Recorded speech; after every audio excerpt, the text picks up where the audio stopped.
wa magkadimao ang prioridad. Nya karong April 14 malingaw-lingaw na puta ni. So bisan pa man sa problema, malingaw na lang puta kay di na. Imbitar na mahigalas Crispin Remulla, gi subpina karon mga kagalaan sa House Committee on Justice. Patubangon ang ombudsman.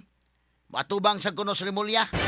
Nya aron dili kay ngilad paminaon, mingon na dayon nga ang ombudsman mokihan ni Chis Escudero o ni Martin Romualdez. Ako no hay fair mga kagalaan pero ang target si Sara gihapon. Kay ang mga tao may galag imong inon nga mag-ari sa House Committee on Justice ang ombudsman imbitaron mga kagalaan mingon man sige la mo ding Sara 125 million nya wa mo makatan-aw tong bilyon okay ra mo sa trilyon. Hay Mans Romualdez ngano man ang mapil Romualdez. So ang mga tao mo na bagulbol aron nga dili kay bagulbol mga tao. Ibisigaron lang si Romualdez o si Chis nya pagawas og statement dayon nga lagmit mokiha na ang ombudsman ni Chis Escudero o ni Romualdez. Tataod mahigala motambong ang ombudsman alang sa impeachment ni Sara.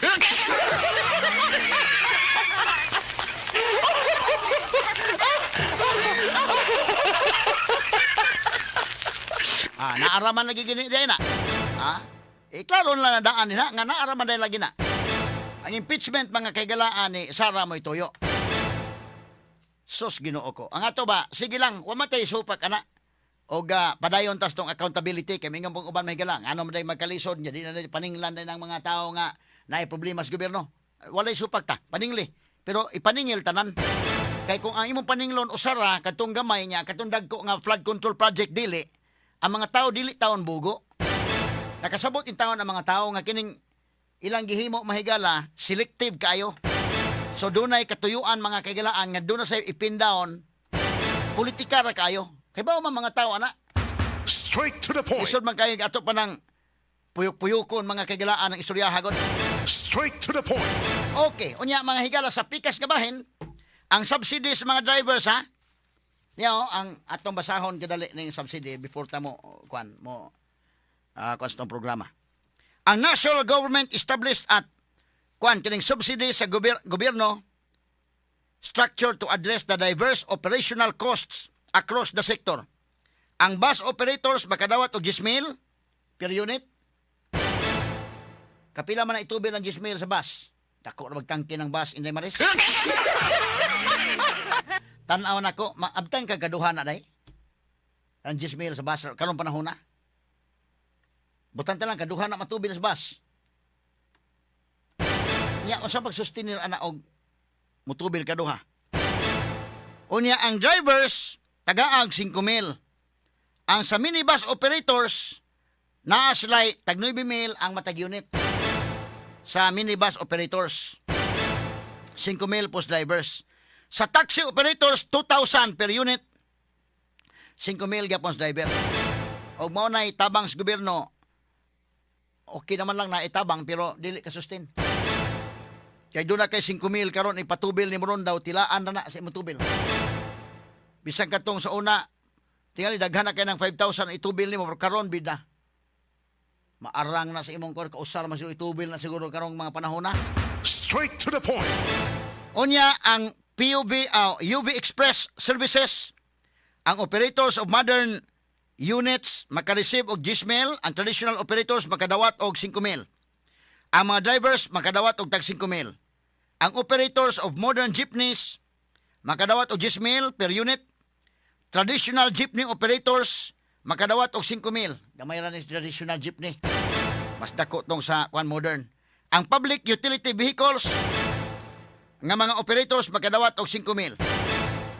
Ang disparity in financial compensation between modern and traditional jeepney operators highlights the ongoing PUV modernization program. Straight to the point. Mao ni mahigalay mga mahitabo, no? Unya kinilabang gubatron sa Middle East aniron sa naman ni. Madali na kani kahuman, gi-extend na naman po ni Trump ni mga higalang iyang deadline. Unya napoy sabot-sabot mga higala ning mga laing nasod. Niingon man tong Pakistan sad mga kagalaan nga kinini ang doon na sila ilang doon na sila ilang mahigalang proposal for ceasefire.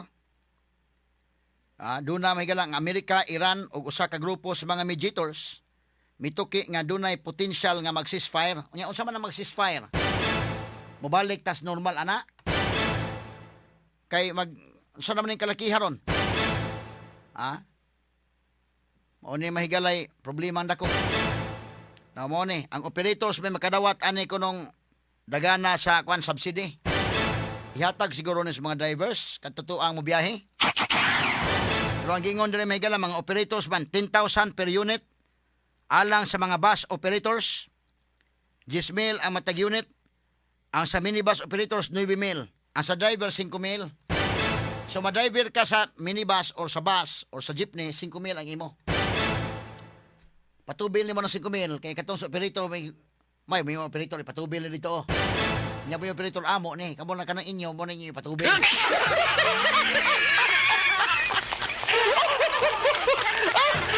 Kanilandaan ha sa distribution palandaan o mikal subsidy. Medyo kana bang alanganin bitaw kayo ang sa operator 10,000 nya ang sa mga driver 5,000. Medyo kuan pa lang ba? Unya unsa man ni ang pag distribute ani wa kay pabor-pabor sa ani? Ha? Lahi man gud to mahigala kanang tanggalon na lang excise tax niya og VAT. Tanan magod mo'y maka-benepisyo. Ha? Ang tanan ba mo'y makakuan?